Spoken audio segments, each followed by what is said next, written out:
You. Thanks for agreeing to this.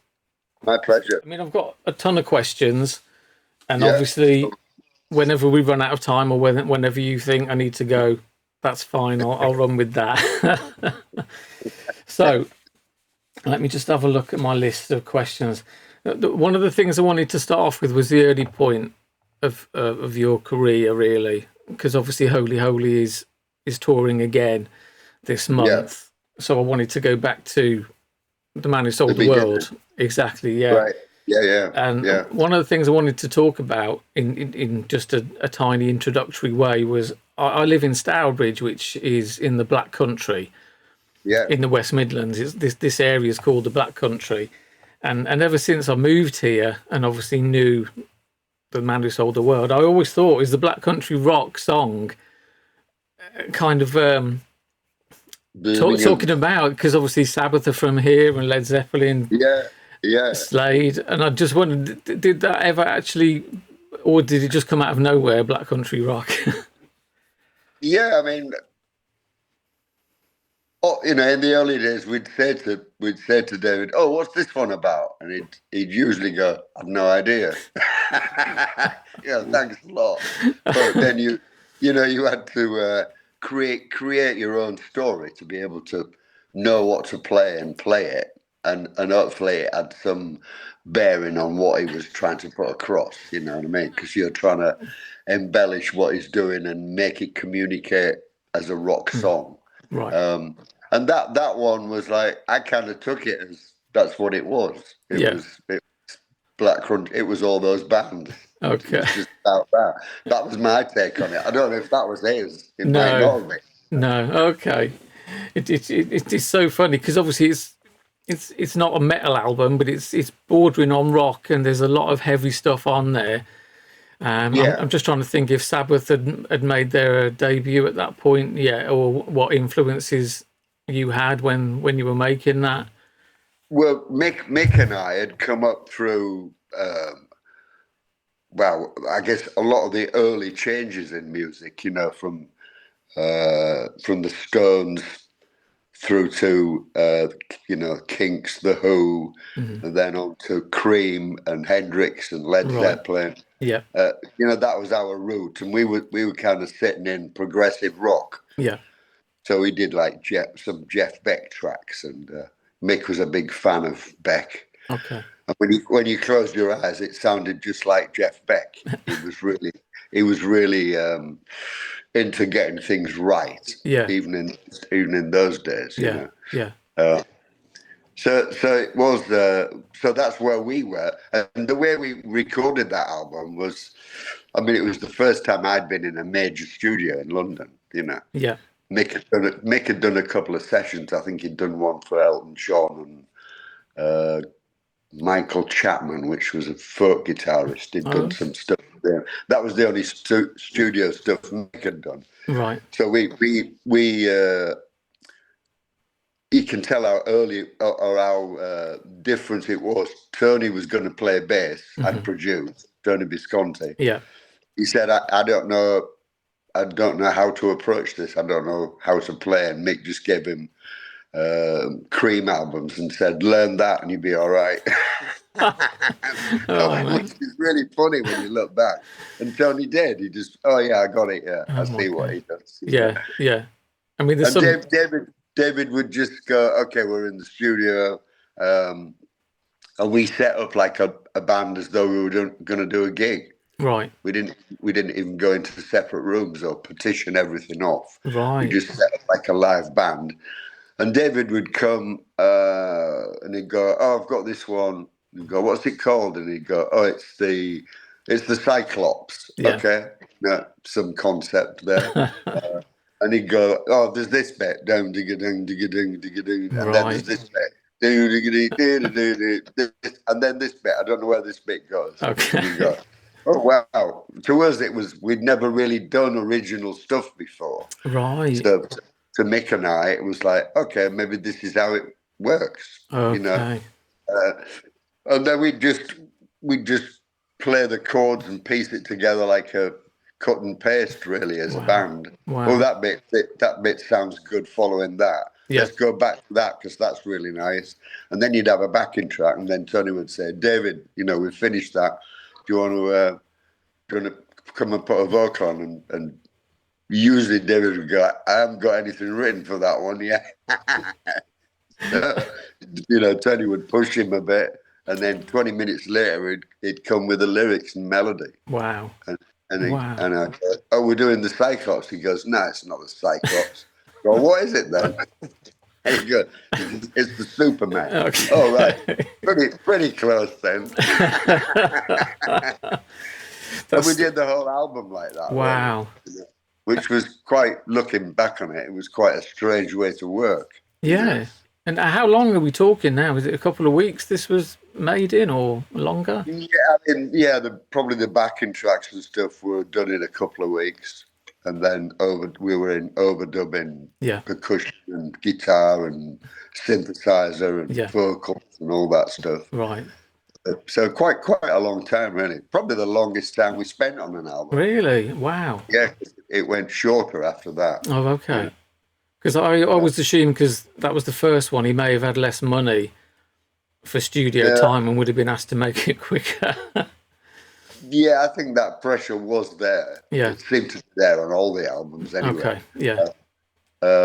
And I think Tony was the one feeling the pressure because he was down as producer. Yeah. So he had to go, well, you got to write it now because I need the vocals doing something. You know what I mean? Definitely. Like, yeah, all right, okay. Just sit in the foyer of the studio and write the lyrics. Wow. I mean, it's very fast. That's so fast. I mean, it was. Yeah. It was.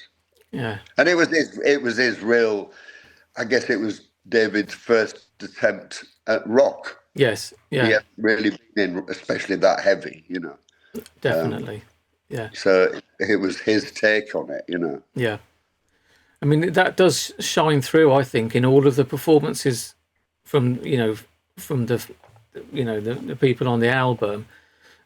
It might be rock, but it's so different, which is, testament to the players on there, really, the three of you and David. It's like rock, but it isn't rock. And I think that maybe that's why it didn't sell well, because people are thinking, well, it's not. It's not rock. Yeah. Especially with that cover. What's happening here? Well, this is it. It's odd now because it was released in America first, wasn't it, with that cartoon cover? Yeah. And then months later, it was released with the dress cover. Do you know why that happened? Why there was such a delay between? I think it was like November to April. There was nothing. It wasn't released in the UK until maybe 6 months after. Yeah, I think there was a refusal to release it. Oh, right. With that cover. I didn't really get into it at the time. I just remember hearing something about that. That's why. Because that was the cowboy cover carrying a gun was a complete surprise to us. Yeah. I mean, a lot of things that Bowie introduced to his work and to us, because we had to work with him. Mm-hmm. But it wasn't over one weekend. It was gradually introduced, I guess, just as he thought of it, or whether he was preparing us for what was to come. Right. I'm not sure. He'd kind of go, Woody, and he'd be up this big staircase, and he'd come down with the dress on. Okay. And none of us had ever seen that. Do you know what I mean? Well, never seen a guy wearing a dress that wasn't for comedy. Yeah. But if one of our mates from Hull had done that, you'd all have a good laugh. Do you know what I mean? Yeah. But it wasn't that. It was a serious artistic statement. So you had to go, whoa, okay. Yeah. Wow. No. And I just immediately thought, it's like Renaissance. Yes. And that's what I said, and he went, "Oh, good." Okay. I didn't know at that time it was going to be on the album. No. And obviously, the hunky dory cover art is a similar sort of vein, isn't it? That old sort of Hollywood legend sort of look, which kind of follows that through. Was that? I mean, I'm guessing you weren't involved in that because you were literally, you're going to record the songs, and then all the artwork and any other business was separate, I guess. Yeah, I mean, it wasn't. I mean, we did studio shots when David was having his photo. We had a photo session for Ziggy, Yes.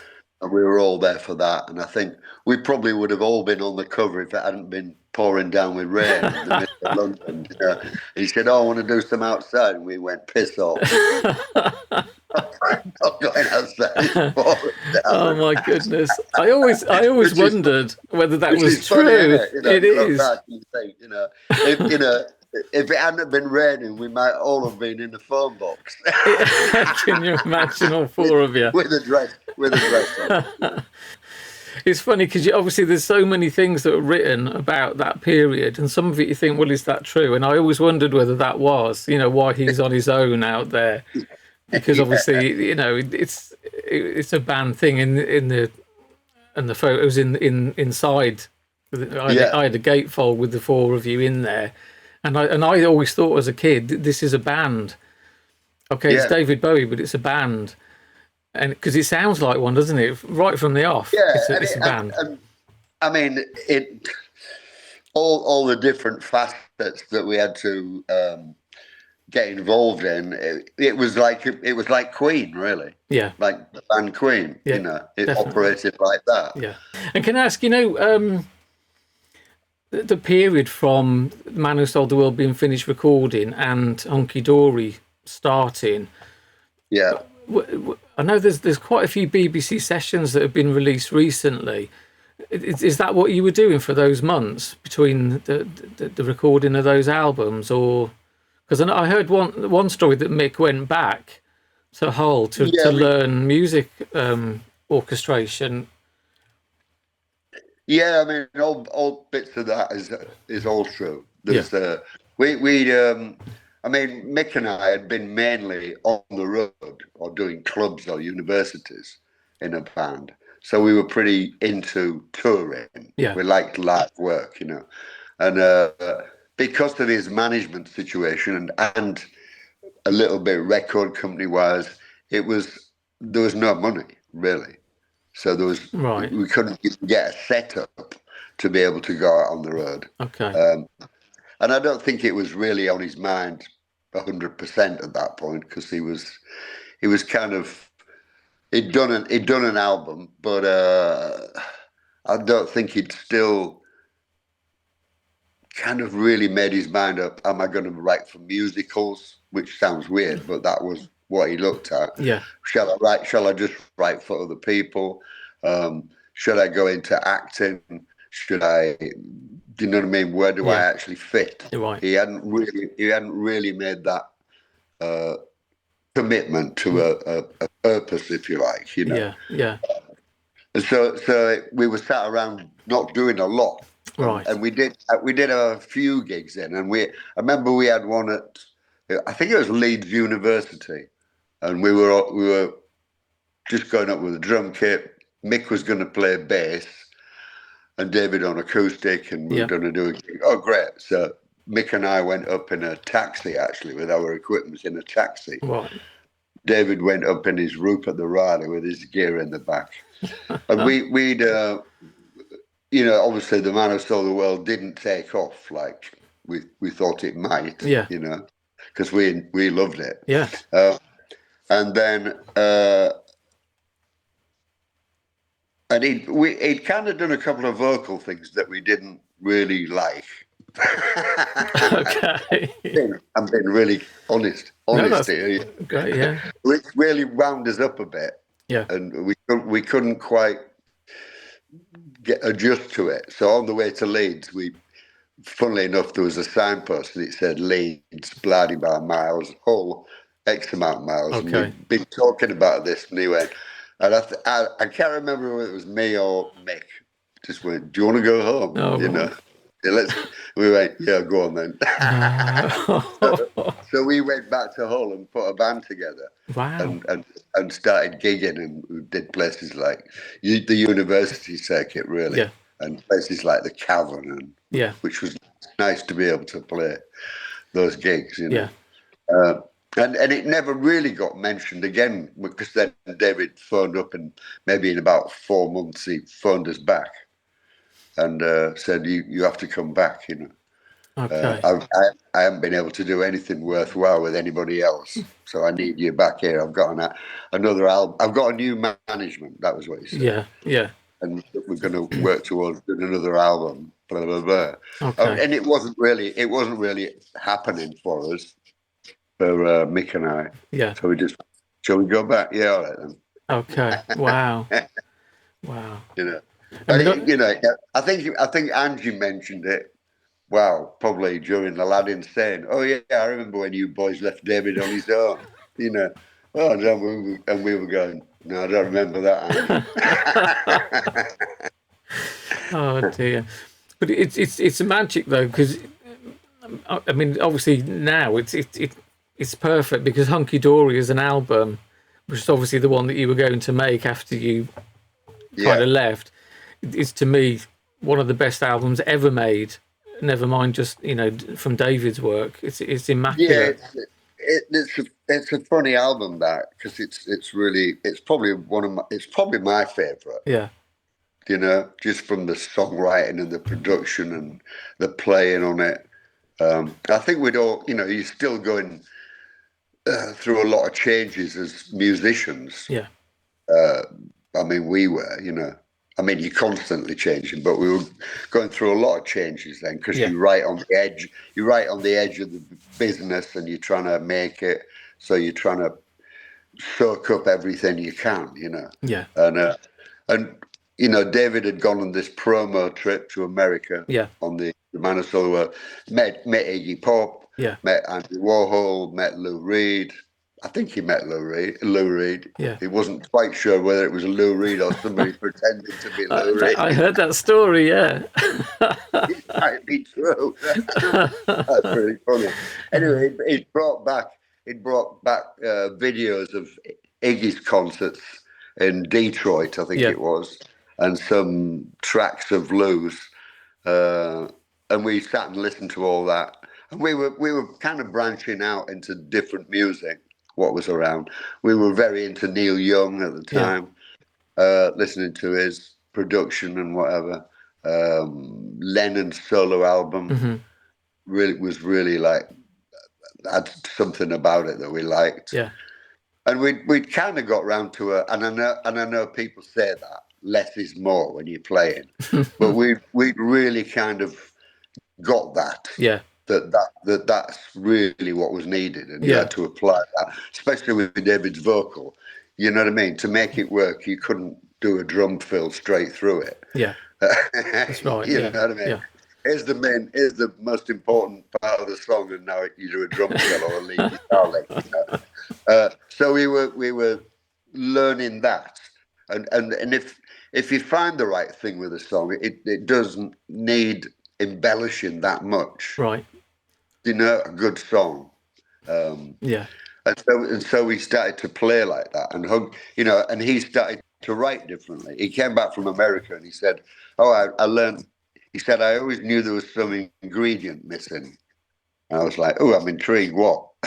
What's missing?" You know. And he said, "More Bowie. Need more Bowie." Oh. And then we chatted a bit, and I kind of interpreted it that, like, which I thought this as well. He always had a little bit of somebody else mixed in with his songs. There was an influence there that was too much of an influence almost. Yeah. You know? And I don't think he saw that. He was trying anything and everything. Yeah. And the More Bowie was like, I just got to write from what I want to write and how I want to do it. Right, okay. So then when we started Hunky Dory, he'd bring a completed song, or he'd have written it at home. You know, he had a guitar in the bedroom. He had a piano in the bedroom, guitar in the lounge. Okay. You just hear him playing away, and he'd go, "Oh, what do you finish one?" He'd go in and he'd play "Life on Mars" or something. Okay. You know, and you go, "Oh, wow, yeah, that's good." So there were complete songs. Yes. Lyrics, melodies, everything. You know what I mean? And he never told us what to play. He just left it up to you to play. Okay. I was going to ask that. Yeah. And different to Man Who Sold the World was that you didn't get like 5 attempts at putting that track down. We learned early on. You maybe got one or two. If it went to three, it was looking pretty bleak. Which is sometimes you'd only heard the song once at Haddon Hall, and then you're in the studio and he goes, "Oh, we're doing blah," and I go, "Is that the one that? Yeah, okay." And we're like, "Well, is there a middle eight?" This is the Spiders all going, "Is there a middle eight? What does it go out on? How many choruses?" We're like, "Holy shit!" So you're on a knife edge. You know what I mean? I do, yeah. Because you don't want it to go to a 3-take dark place. Yeah. You don't want it to go there. Wow. And you also want to do a good job. So we've got like 5-10 minutes at the most to just quickly go, it's blah, yeah, I'm sure it goes there. Sometimes you could go, "David, what's the end? What's the end chords?" And he goes, "It's blah." "Oh yeah, it's a middle eight thing, Wow.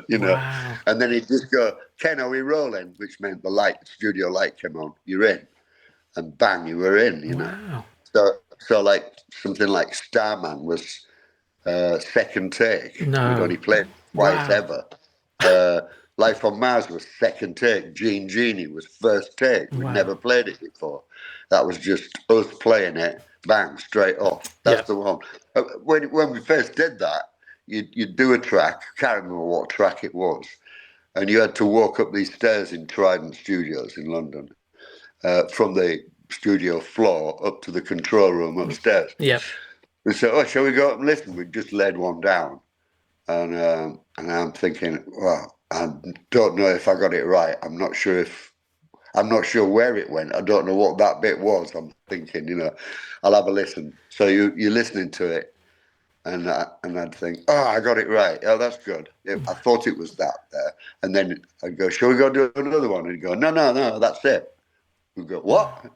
Wow. I go, that's what I want. And we go, "That's the first time we played it. When we only heard it this morning." You know what I mean?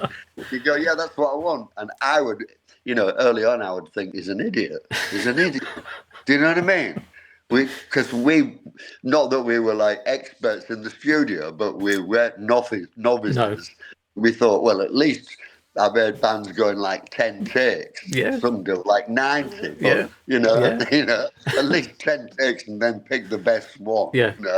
But no, you just done your first take and he's going, "That's it." Wow. And you're like, "Oh my God, okay." Wow. And then he go, "Okay, let me put my acoustic on it." You do that and it opens it up and you go, "Oh, that's quite nice. That's nice. Let me do a bit of a vocal." And it would go, bang. And you go, "Oh my God, what I played and Mick played made more sense." Do you know what I mean? It just came to life. Yeah. And then I realised he didn't want you to labour it. He didn't want you to. If you do 4 takes, 5 takes, to some degree, you're remembering. You're playing from memory what you might have done on the second one that was really good, Right. and how you did it. So you're already in muscle memory and kind of tributing your own talent. Yeah. Yeah. Yeah. You know what I mean? I do, yeah. You're not right there in the now. Yeah. You're not right there creating. Yeah. And that's kind of what he wanted without saying. Wow. So we did everything like that. Wow. It was bang. And it did get onto the record. That kind of edginess, that liveness. Yeah. Knife edge on some of the songs added to the atmosphere of the song, It worked. It's amazing to me because things like Changes, Oh You Pretty Things, Quicksand, where for large parts of it, there is no drums, for instance. And then you come in on chorus and then you're off again. Yeah. And then you come back in again. To me, it's like that must have been worked out intricately. You're going to do this, that. Oh, yeah. I mean, some little bits like that would be mentioned. Just stay. Oh, yeah. That's where you come in there on that. Okay. And then we just do that as piano and vocal. So that was just mentioned. Yeah. Do you know what I mean? So at least you had some clue. You didn't just bang all the way through it, and hopefully you followed the arrangement. But generally it was the other way. You know? And did you feel, you come from a rock background, and then you make The Man Who Sold the World, and then you come into Hunky Dory, and you manage to keep, and then through Ziggy, obviously you're creating rock tracks like Suffragette Yeah. City, but then you're doing like Lady Stardust or something, which is a lot, or Soul Love, which is in much softer. Is that something you just had in you that you could literally go, I'm going to do this, and then I'm going to? Yeah, I mean, I guess because you've come up from 14 playing covers. Of course. They weren't all meaty rock tracks. Right. You might do the Beatles, Michelle or something. Okay. So you kind of learned how to play all those things. Right. You didn't necessarily specialize in them, But then when you had to do it, your overriding policy was you playing drums for the song. What does the song need to make the song work, to make it emphasize what he's singing about or where it's going? What beat needs to go along with that? Yeah. So when you just hear the chords and his voice, it just became natural to play what was needed. Yeah. I mean, when we did 5 years on Ziggy, he'd play it to me and Mick on the Friday, and we were in the studio on the Monday, and he said, I said, what are we doing today? What? And he went, 5 years, and I hadn't even clicked what it was called. Yeah. And I went, oh, is that the one you played on Friday? Yeah, we'll do it. And then he went, we're just about ready to start. And he went, oh, by the way, you start this one. I went, thanks a lot. Wow. And my first thoughts, were like, oh, got a chance to show off. Yeah. Do a few flash bits, a few single crashes, little bit of John Bonham, you know what I mean? All the bits I wanted to put on a record somewhere, And then I went, it's the end of the world. I kind of knew that's what it was about. Yeah. I went, we're not going to feel like, what's the point of showing off? You know what I mean? You're not going to be around that long. Exactly, yeah. And in the end, I just went, and kind of more got into the emotion of the end of the world. Right. And just started playing. And then he just went, that, do that. Right. That's perfect. And I went, oh God, I thought that would work, And then I went, when I started it, I thought, I'll hit a cymbal. And I went, I can't be fucking bothered. You know what I mean? It was like, I was really in the moment. Yeah. It's the end of the world. Wow. Because it's so distinctive, that drum pattern that you picked. I mean, it's a 6/8 time signature, isn't it, for 5 years? And for a long time, I used to think it was, and I've read this as well, other people thought it was in 5/4 because it kind of, it moves in a strange way. Yeah, it does. It seems to stop, but it hasn't stopped. Yeah. It's just, it just seemed to add to that feeling of like it's all hopeless and we're going. We're going pretty soon, I know. It's fantastic. I've got a message here, Woody, that says I've got about 9 minutes left on the because Zoom only gives you a certain amount of time.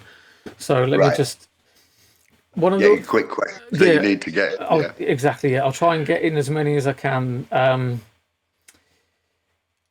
Can I just ask you, because this period of your career and that period of time fascinates me, in as much as that you went from The Man Who Sold the World that didn't sell, Hunky Dory also didn't sell, and then obviously you were beginning to make Ziggy. Was there a feeling in the band and David himself that we don't know what's going to work? Are we going to? I mean, you've mentioned that you might go and do songs for other people and that.